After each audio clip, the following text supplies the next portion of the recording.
The impact came without warning. 1 second, Daniel Harper was driving home on a narrow road that ran alongside the canal, the yellow lines blurring under the rain-soaked windshield. The next, his tires lost traction. The world tilted violently to the left, metal screamed against concrete, and then gravity disappeared.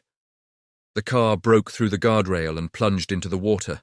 Everything slowed down in a way Daniel would later struggle to explain. The sound of the impact was dull, swallowed instantly by the canal, and the windshield exploded into a web of cracks before giving way completely. Freezing water rushed inside, stealing his breath, flooding the cabin with a violent force that slammed his chest and legs. The car didn't sink straight down. It floated for a moment, just long enough to give him hope, and then began to tilt forward, nose first, dragged by its own weight. Daniel's instincts screamed at him to open the door and get out immediately. He pulled the handle. Nothing happened. The pressure outside was already too strong. The door felt welded shut. Water surged past his knees. His shoes floated off his feet. Panic clawed at his throat, sharp and suffocating. He slapped at the window switch, but the electronics were already dead. The dashboard went dark. The headlights flickered once and vanished. The car sank faster. Daniel forced himself to stop moving. That was the moment everything changed. 2 years earlier, during a dull safety seminar at work, a retired rescue diver had spoken about vehicle submersion. Most people had been on their phones. Daniel hadn't been. He remembered the man's voice clearly now, cutting through the roar of his own heartbeat. "Don't fight the door," the diver had said. "Wait for the pressure to equalize." At the time, it had sounded insane. Now, it was the only thing he had. The water reached his waist, then his chest. The cold burned, turning his skin numb, his muscles stiff. Every breath became shallow, desperate. His brain screamed that waiting meant drowning, but Daniel stayed still. He unbuckled his seatbelt slowly, bracing himself so he wouldn't float upward and hit the ceiling. The car was nearly vertical now, the front completely submerged, bubbles racing past the windows like silver insects. Water climbed to his chin. He tilted his head back, gasping, forcing air into his lungs while he still could. His hands trembled, not from fear alone but from the instinct to escape immediately, to do something, anything. The water covered his mouth, then his nose.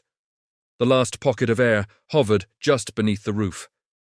Daniel pressed his lips against it and took one final breath as the cabin filled completely. The sound was eerie, hollow, like the inside of a bell.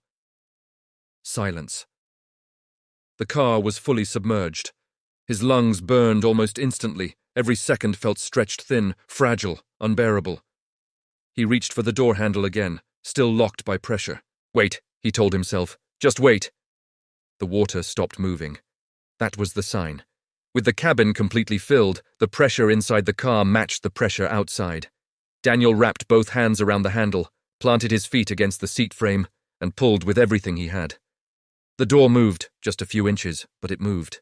He shoved harder, and suddenly the door swung open, water rushing past him with such force it spun his body sideways.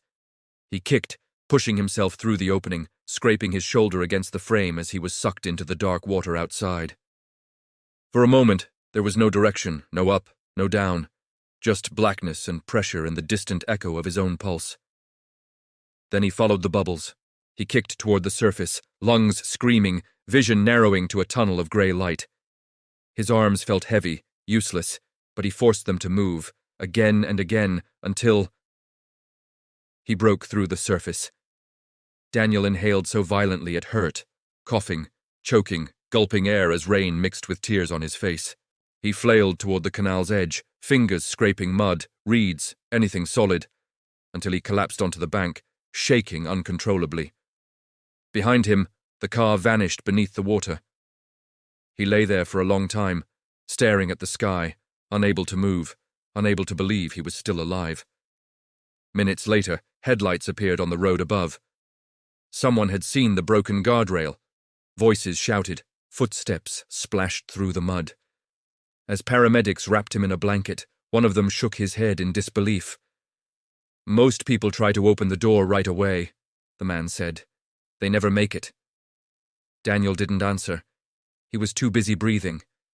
Weeks later, after the bruises faded and the nightmares softened, Daniel found himself back at work, sitting in another mandatory safety meeting. The room buzzed with quiet conversations, phones glowing in people's hands. When the presenter mentioned vehicle accidents near water, Daniel stood up. He told them everything. He described the panic, the silence, the moment he chose to wait instead of fight. He explained the air trick, the pressure, the reason patience mattered more than strength. The room was silent when he finished, and then a round of applause filled the room. If this story made you hold your breath, imagine how many lives could be saved if more people knew this simple, real technique. If you want to hear more true survival stories where intelligence, not luck, makes the difference, make sure to subscribe to the channel and leave a like on this video. You never know, the next story might be the one that saves your life.